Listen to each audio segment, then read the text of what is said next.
nafas atas dan saluran nafas bawah. Saluran nafas atas itu terdiri dari hidung, kemudian kafum nasi, faring, dan laring. Sedangkan saluran nafas bawah itu terdiri dari trakea, bronkus, dan paru-paru. Nah, apa batas antara saluran nafas atas dan saluran nafas bawah? Batasnya adalah glotis. Kemudian seperti kita ketahui bahwa pneumonia ini masih merupakan penyebab terbanyak kematian pada anak di bawah 5 tahun dan hampir merupakan 1/5 penyebab kematian anak di seluruh dunia disebabkan oleh karena pneumonia. Setiap tahunnya diperkirakan sekitar 120 juta kasus pneumonia terdapat di dunia dan terdapat 1,3 juta kematian pada anak. Oleh karena itu sangat penting untuk mengetahui bagaimana tata laksana dari pneumonia ini. Apa itu pneumonia? Pneumonia adalah inflamasi pada parenkim paru yang kemudian akan ditandai dengan gejala klinis yang biasanya ada demam, kemudian ada sesak nafas, kemudian ada retraksi pada dinding dada. Dan juga nanti bisa dilihat dari adanya bukti keterlibatan parenkim yang dapat dilihat dari pemeriksaan imaging atau dari pemeriksaan radiologis. Nah, apa itu sebenarnya parenkim paru? Jadi seperti kita ketahui bahwa saluran nafas itu terbagi dua, yaitu conducting zone dan acinar zone. Yang dimaksud dengan parenkim paru itu adalah yang acinar airway ini, yang terdiri dari respiratory bronchiolus, kemudian ductus alveolus, dan juga saccus alveolus. Nah, infeksi pada acinar airways inilah yang disebut inflamasi pada parenkim paru. Kemudian bagaimana untuk klasifikasi pneumonia? Berdasarkan didapatnya, jadi itu bisa dibedakan antara community acquired pneumonia atau pneumonia yang didapatkan di komunitas ataupun juga hospital acquired pneumonia. Hospital acquired pneumonia ini apabila pneumonia terjadi dalam 48 jam sesudah pasien dirawat di rumah sakit. Kemudian ada satu lagi ventilator associated pneumonia. Jadi pneumonia yang terjadi setelah pemasangan ventilator pada pasien. Kemudian berdasarkan radiologis itu bisa kita bedakan lobar pneumonia ataupun bronchopneumonia. Lobar pneumonia itu apabila terjadi infiltrat pada satu lobus paru. Jadi pada satu lobus paru itu terjadi konsolidasi yang padat. Sedangkan pada bronchopneumonia biasanya dari gambaran radiologisnya kita dapati patchy infiltrat pada kedua parunya. Apa etiologi pneumonia? Di negara-negara maju paling banyak itu etiologinya adalah virus. Tetapi di negara berkembang seperti Indonesia itu masih banyak disebabkan karena bakteri. Bakteri apa saja yang dapat menyebabkan pneumonia? Yang paling sering adalah Streptococcus pneumonia. Kemudian Staphylococcus aureus. Kemudian bisa juga disebabkan oleh kuman yang lain seperti Streptococcus pyogens, kemudian Klebsiella, kemudian E. coli, Listeria monocytogen, ataupun Mycoplasma. Pada keadaan yang berat ataupun pada hospital acquired pneumonia dapat juga disebabkan oleh karena Pseudomonas aeruginosa. Pada keadaan imunodefisiensi sering penyebabnya adalah pneumocystis jirovecii. Dan pada yang imunodefisiensi bisa juga disebabkan oleh karena jamur. Faktor resikonya apa aja ini yang dapat menyebabkan pneumonia? Ini kita bedakan faktor resiko pada neonatus dan faktor resiko pada anak. Pada neonatus nanti kita bedakan menjadi dua, yaitu yang early onset dan yang late onset. Yang early onset itu apabila terdapat ketuban pecah dini. Jadi lebih dari 18 jam ketuban pecah dini, kemudian ibunya mengalami infeksi pada amnion, persalinannya prematur, kemudian didapati fetal distress, dan adanya keadaan demam ketika intrapartum pada ibunya. Ini semua suatu keadaan yang dapat menyebabkan early onset pneumonia pada neonatus. Bagaimana dengan yang late onset? Late onset pneumonia pada neonatus itu bisa disebabkan oleh hal-hal sebagai berikut. Contohnya kalau misalnya pasien tersebut mendapatkan intubasi, jadi mendapatkan bantuan mechanical ventilasi. Itu risiko untuk terjadi pneumonia 4 kali lebih tinggi dibandingkan pasien yang tidak diintubasi. Kemudian apabila terdapat anomali daripada saluran nafas, jadi misalnya ada cystic adenoid malformasi ataupun ada kelainan saluran nafas kongenital yang lain, itu dapat meningkatkan terjadinya infeksi saluran nafas bawah ataupun pneumonia. Kemudian kalau misalnya pasien tersebut prolong hospitalization, lama dirawat di rumah sakit, kemungkinan untuk mendapatkan infeksi dari rumah sakit itu lebih besar. Atau pada neonatus dengan gangguan neurologik. Kenapa? Karena biasanya pada pasien-pasien dengan gangguan neurologik itu mucociliary clearance-nya nggak baik, sehingga akan gampang terjadi gangguan daripada mucociliary clearance. Sehingga akhirnya sekret akan tertumpuk pada saluran nafas sehingga menjadi tempat tumbuhnya patogen dan dapat menyebabkan infeksi pada saluran nafas. Kemudian kalau misalnya dia overcrowding, di rumahnya ramai, itu dapat juga meningkatkan terjadinya pneumonia. Kemudian bagaimana untuk faktor risiko pneumonia pada anak? Ternyata didapatin bahwa jenis kelamin laki-laki relatif lebih banyak untuk menderita pneumonia dibandingkan perempuan. Ada beberapa literatur yang mengatakan bahwa saluran nafas pada anak laki-laki itu diameternya lebih kecil sehingga lebih gampang untuk terjadi infeksi. Kemudian ada juga faktor-faktor sosial ekonomi ataupun faktor-faktor lingkungan.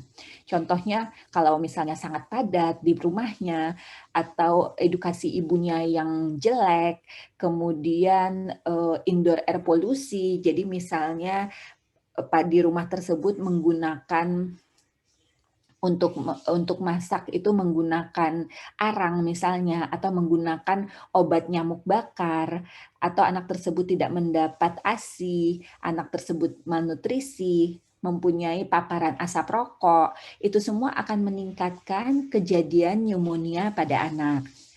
Kemudian keadaan lain apabila terdapat kelainan jantung pada anak tersebut, baik itu congenital heart disease ataupun adanya chronic lung disease, itu semua dapat menyebabkan terjadinya kemungkinan peningkatan insiden pneumonia pada anak. Juga jika terjadi gangguan neuromuskular ataupun imunodefisiensi pada anak. Nah, jadi seperti kita katakan tadi, bahwa kalau di negara maju itu yang paling sering penyebab infeksi saluran nafas atas dan bawah pada anak adalah virus. Tetapi kalau pada negara berkembang, seringnya masih disebabkan oleh karena bakteri. Berdasarkan usia anak, bisa kita lihat bahwa bakteri yang menyebabkan infeksi pada saluran nafas bawah itu berbeda. Jadi kita bedakan antara neonatus, infan atau di bawah 1, di bawah 5 tahun, dan di atas 5 tahun.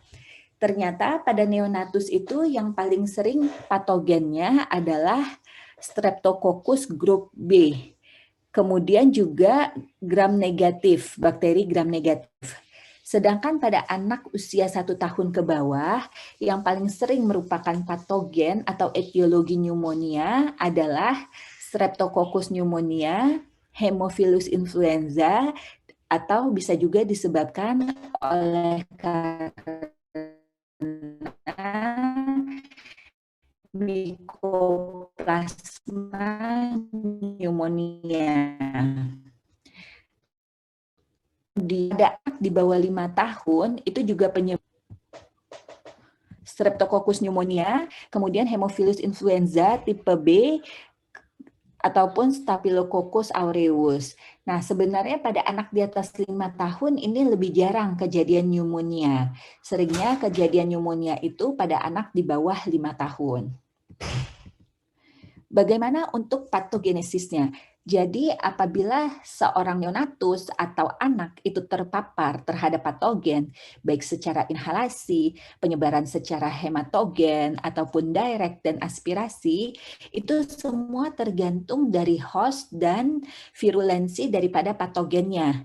Jadi kita lihat bagaimana status imun daripada pasien tersebut. Kemudian kita lihat bagaimana lingkungannya. Karena kalau ternyata lingkungannya itu terpapar asap rokok, itu kemungkinan untuk terjadi pneumonia lebih tinggi. Apabila pasien dirawat, kita lihat lama rawatannya. Semakin lama pasien dirawat, risiko untuk terjadinya pneumonia juga makin tinggi. Dan juga kita lihat apakah ada keadaan imunokompromis pada pasien atau tidak. Seandainya terjadi respon inflamasi pada alveolus yang disebabkan oleh karena patogen. Nah, inflamasi lokal ini akan menyebabkan respon rekrutmen daripada neutrofil ke tempat infeksi. Jadi bisa terjadi lobar ataupun interstisial pneumonia dari gambarannya.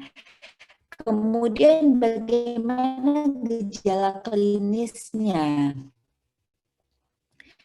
Kalau misalnya terjadi perut, jadi hati-hati kalau misalnya pada pasien dengan sakit perut, mungkin saja itu adalah river pain jika pasien tersebut mengalami pneumonia. Kemudian adanya penumpukan daripada eksudat ataupun serus ataupun bakteri dan fibrin.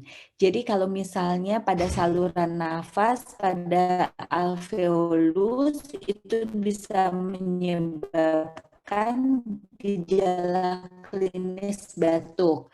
Kenapa batuk? Karena anak akan berusaha sekret yang menumpuk, akibatnya anak akan batuk. Kemudian karena sekretnya itu menumpuk di alveolus, maka jika kita melakukan pemeriksaan fisik menggunakan stetoskop ataupun auskultasi, itu dapat didengar bunyi basah. Kemudian apabila itu terjadi pada di antara alveoli, penumpukan sekretnya. Pada pemeriksaan imaging, itu bisa kita lihat gambaran interstitial opacity pada fototoraksnya. Sedangkan jika terjadi penumpukan sekret pada alveolus, maka dapat terbentuk lobar pattern pada chest X-ray-nya. Kemudian karena ada mismatch ventilasi dan perfusi akan terjadi hipoksemia, sehingga pasien tersebut akan sesak nafas, kemudian menggunakan otot-otot bantu pernafasan. Bagaimana cara mendiagnosis pneumonia?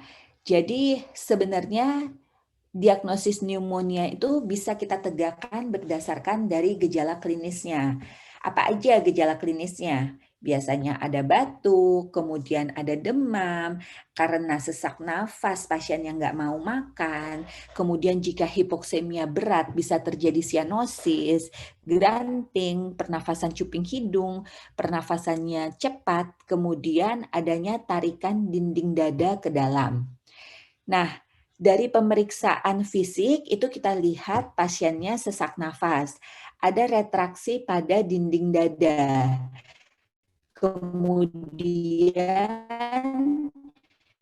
bisa kita lihat hidungnya itu kembang kempis atau disebut juga dengan pernafasan cuping hidung. Itu bisa kita dapatkan ronki basah. Kemudian pada pemeriksaan saturasi oksigen itu bisa terjadi hipoksemia pada pasien dengan severe pneumonia dengan SpO2 kurang dari 90%. Kemudian penting atau tidak sebenarnya kita melakukan pemeriksaan darah. Sebenarnya kalau misalnya pada etiologinya virus atau mikoplasma itu dia tidak terlalu ada hasilnya dari pemeriksaan darah. Tetapi jika penyebabnya bakteri, biasanya dapat kita jumpai leukositosis biasanya, bukan leukemia ya, leukositosis. Kemudian bagaimana diagnosis pneumonia pada negara berkembang. Jadi yang penting itu dari manifestasi klinisnya. Batuk, ada sesak napas, kemudian ada tarikan dinding dada ke dalam. Jadi bagaimana untuk mendiagnosis anak tersebut sesak nafas atau tidak sesak nafas. Jadi kita harus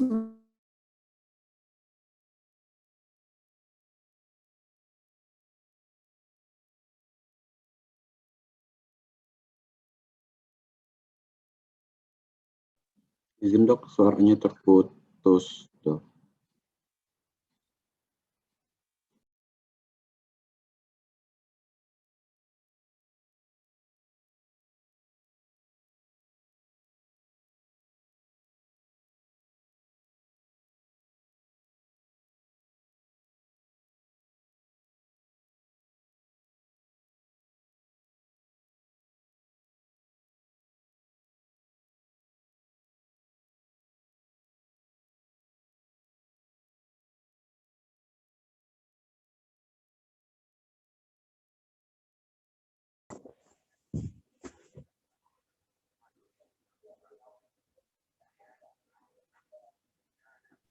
Sudah terdengar ya? Sudah terdengar dok, tapi slide-nya sudah mati dok. Tunggu ya. Tadi slide yang mana? Yang ini tadi masih kedengeran nggak ya? Masih Atau yang dok. sebelumnya? Masih dok. Oh, oke. Ya. Jadi untuk mendiagnosis pneumonia pada negara yang berkembang itu bisa berdasarkan manifestasi klinisnya aja. Jadi kalau misalnya pasien tersebut ada batuk, ada tarikan dinding dada ke dalam, kemudian frekuensi pernafasannya meningkat, itu sudah bisa kita tegakkan diagnosis pneumonia. Nah, bagaimana untuk menentukan seorang anak atau bayi itu takipno atau tidak? Itu kita harus melakukan pemeriksaan atau juga penilaian terhadap frekuensi pernafasannya dalam waktu 1 menit penuh. Jadi tidak boleh kita misalnya melakukan penghitungan frekuensi pernafasan selama 15 detik, kemudian kita kaliin 4. Nggak boleh. Kita harus benar-benar menghitungnya dalam waktu 1 menit. Jadi kalau misalnya pada anak kurang dari 2 bulan, dikatakan takipnu itu kalau frekuensi pernafasannya lebih dari 60 kali per menit. Sedangkan pada anak 2 bulan sampai 1 tahun dikatakan takipnu jika frekuensi pernafasannya lebih dari 50 kali per menit. Dan pada anak 1 sampai 5 tahun itu dikatakan takipnu jika frekuensi pernafasannya dalam 1 menit itu lebih atau sama dengan 40 kali.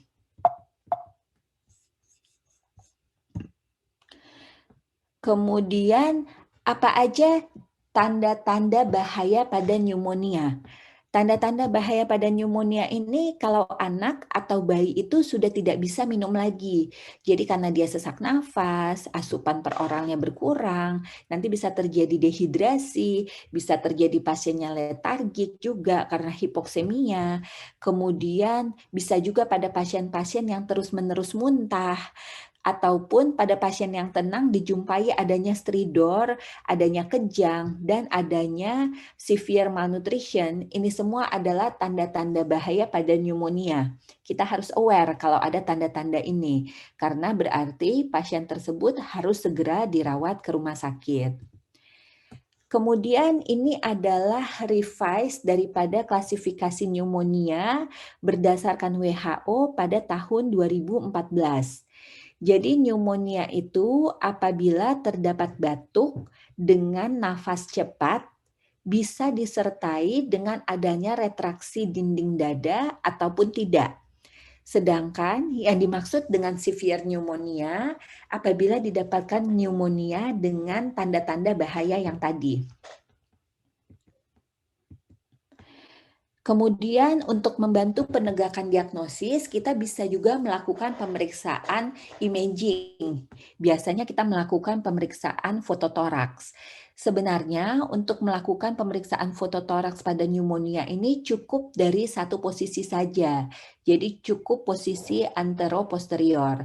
Tetapi kalau misalnya kita curiga sudah terjadi komplikasi, misalnya terjadi efusi pleura ataupun yang lain, ataupun pneumotoraks pada pasien itu, kita bisa menggunakan dua posisi, yaitu posisi AP dan posisi lateral. Nah, pada fototoraks ini bisa kita lihat adanya infiltrat pada lobus bawah kiri.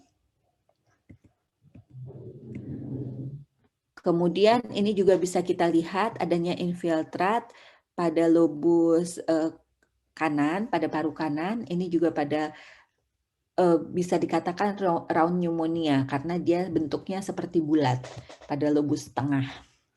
Bagaimana untuk mendapatkan konfirmasi bakteriologisnya? Kita bisa melakukan kultur darah, tetapi memang tidak semua hasil yang didapatkan dari kultur darah itu merupakan penyebab daripada pneumonia. Jadi dan kadang-kadang itu tidak didapatkan, jadi didapatkan kultur darah yang steril. Cara yang lain adalah bisa juga dengan melakukan kultur sputum, tetapi ini sulit untuk anak-anak di bawah 5 tahun karena biasanya anak-anak sulit untuk berdahak. Kemudian kalau di negara baju itu bisa dilakukan pemeriksaan serologik ataupun antigen, tetapi kalau kita jarang. Bagaimana untuk diagnosis diferensialnya? Biasanya ini kita DD dengan bronkiolitis atau misalnya dengan tuberkulosis yang berat, ataupun karena batuk bisa didiagnosis diferensial dengan bronkitis. Nah, kapan indikasi rawat inap pada pasien dengan pneumonia? Indikasi rawat inap kalau misalnya terjadi hipoksemia, jadi saturasi oksigennya kurang dari 90% atau kurang dari 92%, berarti pasien tersebut perlu suplementasi oksigen, jadi harus dirawat inap. Kemudian pada anak usia yang masih sangat muda, yaitu 3-6 bulan, yang kita curiga penyebabnya adalah infeksi bakteri. Berarti harus dirawat inap untuk mendapatkan antibiotik secara injeksi. Kemudian apabila pasien tersebut takipno, jadi kalau misalnya frekuensi pernafasannya pada anak kurang dari 1 tahun itu lebih dari 70 kali per menit, atau pada anak lebih dari 50 kali per menit, maka itu pasien harus dirawat inap. Atau kalau misalnya sudah terjadi distres nafas, pasiennya udah gagal nafas, udah granting, kemudian sulit bernafas, asupan peroralannya udah berkurang, itu harus dirawat inap. Jadi kalau misalnya asupan peroralnya berkurang, itu pasien-pasien dengan pneumonia sering terjadi dehidrasi, sehingga harus mendapat rehidrasi cairan. Kemudian kalau misalnya pada pasien-pasien yang kelihatannya toksik, jadi pasiennya kelihatan sangat sesak, itu atau sudah terjadi komplikasi, baik itu efusi pleura ataupun empiema, itu harus dirawat inap. Kemudian juga kalau pada pasien-pasien yang sebelumnya sudah kita berikan obat secara oral. Jadi misalnya sebelumnya kita berikan antibiotik secara oral, tetapi sesudah 2-3 hari tidak ada perbaikan atau keadaan klinisnya makin berat, berarti itu harus segera dirawat ke rumah sakit. Nah, kapan indikasi pasien tersebut untuk perawatan intensive care unit? Kalau misalnya udah terjadi ancaman gagal nafas, pasien tersebut harus diintubasi, harus mendapat bantuan mechanical ventilator, itu berarti pasien harus masuk perawatan baik di ICU, di PICU ataupun di NICU. Kemudian jika terjadi recurrent apno ataupun pernafasan yang irregular, karena berarti suatu saat bisa terjadi gagal nafas pada pasien-pasien ini. Ataupun pada pasien-pasien dengan pediatric early warning score-nya lebih dari 6. Jadi Pediatric Early Warning Score ini adalah skor yang kita gunakan untuk penilaian terhadap kondisi anak. Jadi ini yang dinilai ada frekuensi pernafasan, ada temperatur, kemudian ada tekanan darah.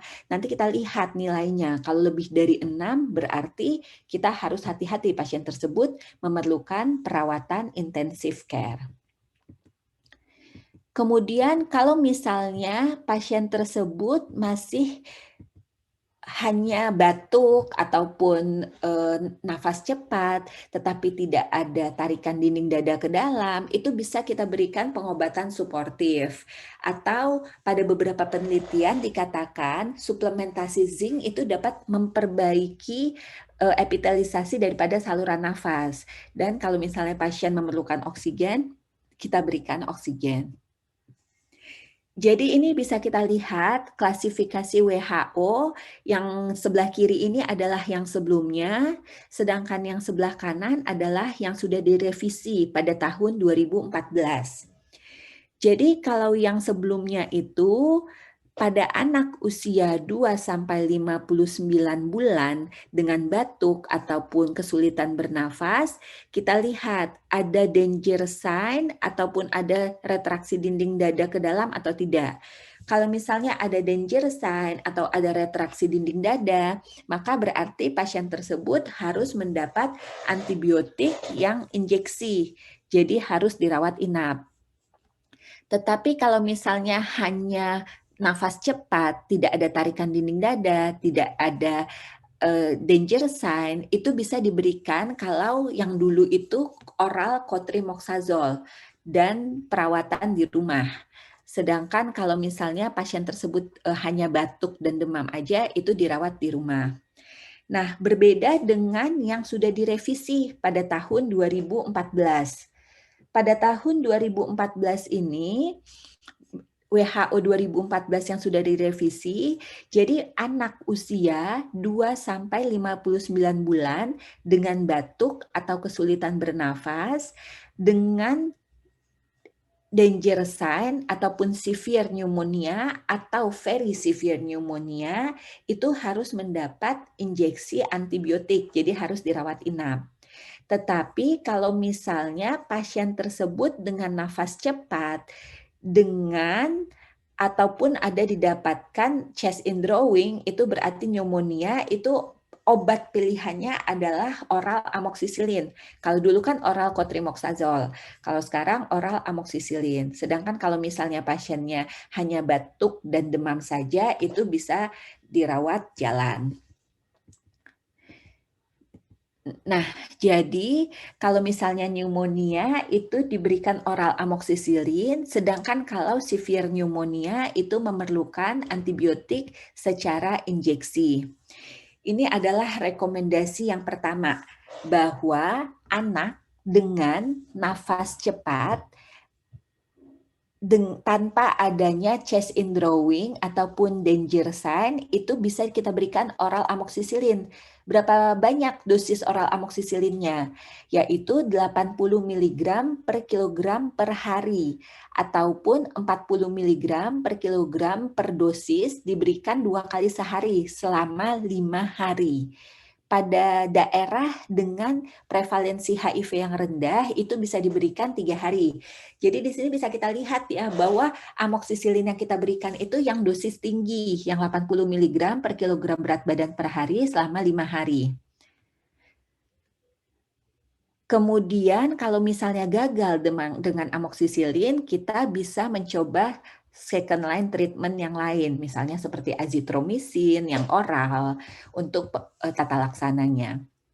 Kemudian rekomendasi kedua, anak usia 2-59 bulan dengan tarikan dinding dada harus diberikan oral amoxicillin selama 5 hari. Tapi kalau misalnya udah terjadi severe pneumonia, udah ada danger sign, itu harus diberikan secara injeksi. Apa pilihan antibiotiknya? Biasanya pilihan lini pertama antibiotiknya adalah kombinasi antara ampicillin dan gentamicin. Kenapa? Karena kita nggak tahu penyebabnya apa, jadi kita memberikan gabungan antibiotik yang dapat mengcover gram positif, yaitu ampicillin, dan dapat mengcover gram negatif, yaitu gentamicin. Nah, seandainya pasien tersebut gagal sesudah pemberian antibiotik AMPI dan Genta, itu dalam 48 jam kita lihat responnya tidak baik atau justru keadaan klinisnya makin berat, itu berarti bisa kita ganti dengan second line. Apa lini keduanya? Lini keduanya adalah cefalosporin generasi ketiga, yaitu ceftriaxone. Kemudian rekomendasi keempat adalah pemberian ampicillin digabung dengan gentamicin ataupun ceftriaxone itu direkomendasikan sebagai antibiotik lini pertama pada pasien-pasien yang terinfeksi HIV ataupun pada anak yang kurang dari 5 tahun dengan tarikan dinding dada dan severe pneumonia. Jadi kalau misalnya nggak respon, sama seperti tadi ya, kalau misalnya nggak respon dengan AMPI plus gentamicin, itu bisa kita berikan ceftriaxone tunggal yang digunakan sebagai second line treatment-nya. Kemudian pada pasien-pasien yang kita curiga penyebabnya atau kita mencurigai adanya pneumocystis jirovecii, itu biasanya pada pasien-pasien HIV, itu bisa kita berikan empiric cotrimoxazole. Jadi kita berikan terapi berupa cotrimoxazole. Oke. Nah, bagaimana untuk pencegahan pneumonia? Pencegahan pneumonia ini ya pastinya kita harus meningkatkan nutrisi daripada anak. Kemudian kita harus encourage ibu-ibu untuk memberikan ASI kepada anaknya. Kemudian kita harus mengedukasi bahwa setiap anak harus mendapatkan imunisasi yang lengkap. Dan kalau bisa pencegahan, jadi jangan di rumah itu padat sekali sehingga kemungkinan terjadi transmisi penyakit lebih berat. Kemudian kita harus menjelaskan kepada orang tua bahwa anak atau bayi harus sebisa mungkin dihindari dari asap rokok. Karena paparan asap rokok ini dapat menyebabkan iritasi pada saluran nafas, sehingga akan dapat menyebabkan kerusakan daripada mukosilari saluran nafas, sehingga akhirnya akan menyebabkan gampang patogen untuk masuk ke saluran nafas dan menyebabkan infeksi. Dan juga kita jelaskan bahwa sebaiknya jangan menggunakan obat nyamuk bakar atau jangan menggunakan memasak dengan arang yang menghasilkan asap, karena itu juga dapat meningkatkan risiko kejadian pneumonia pada anak.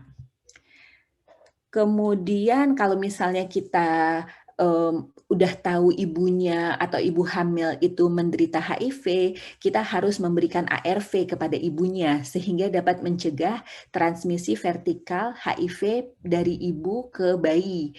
Karena kalau misalnya bayinya dengan HIV, maka kemungkinan untuk terjadi pneumonia itu lebih berat.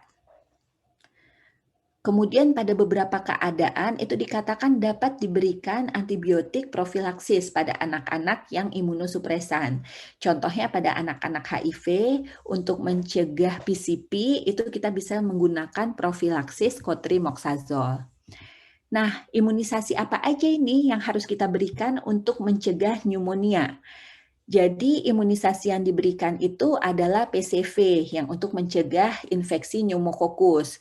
Kemudian MR, measles atau rubella. Kenapa? Karena komplikasi daripada campak salah satunya adalah pneumonia. Jadi dengan pemberian imunisasi MR itu kita harapkan komplikasi pneumonia yang terjadi karena campak bisa dicegah. Kemudian kita bisa juga memberikan imunisasi yang mencegah infeksi Haemophilus influenza B dan imunisasi untuk mencegah influenza. Karena ini semua komplikasinya bisa terjadi pneumonia.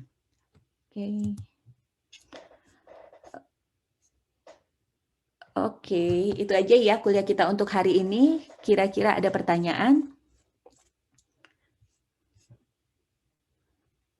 Kedengeran ya suara saya ya? Kedengeran, Dok. Dengeran. Oke. Ada pertanyaan untuk kuliah pneumonia kita?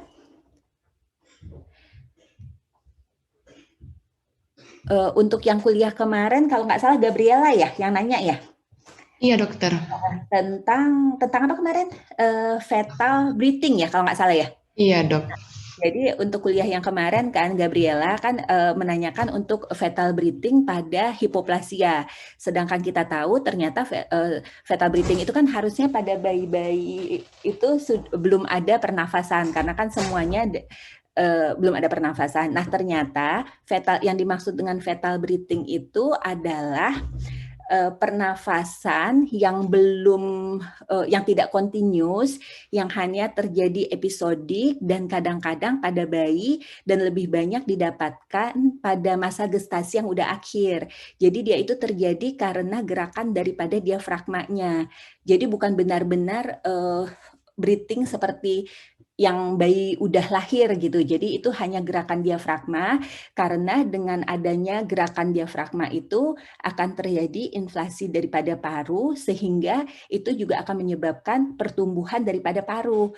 Jadi kalau misalnya fetal breathing-nya berkurang berarti gerakan paru itu berkurang sehingga pertumbuhan daripada paru itu akan terganggu sehingga bisa terjadi hipoplasia.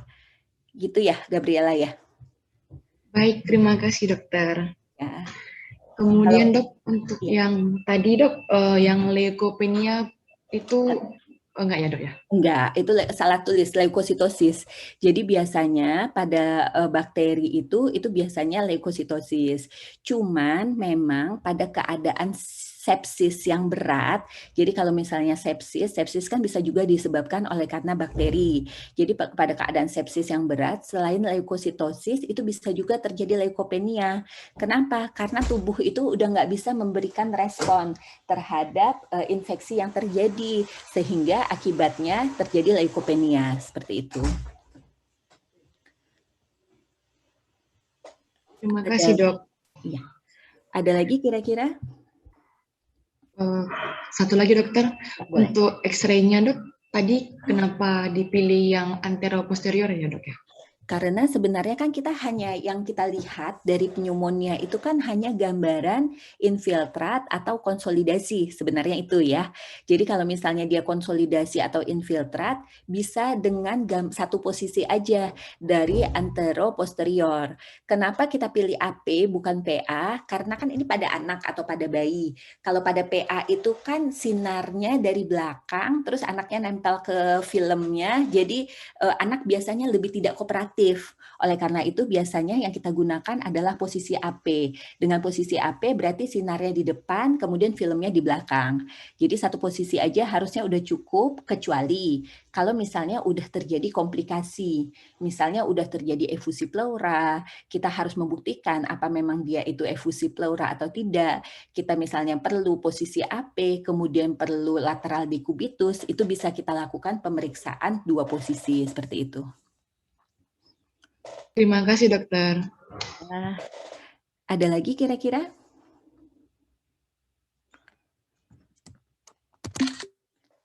Kalau tidak ada, mungkin sekian ya kuliah kita untuk hari ini ya.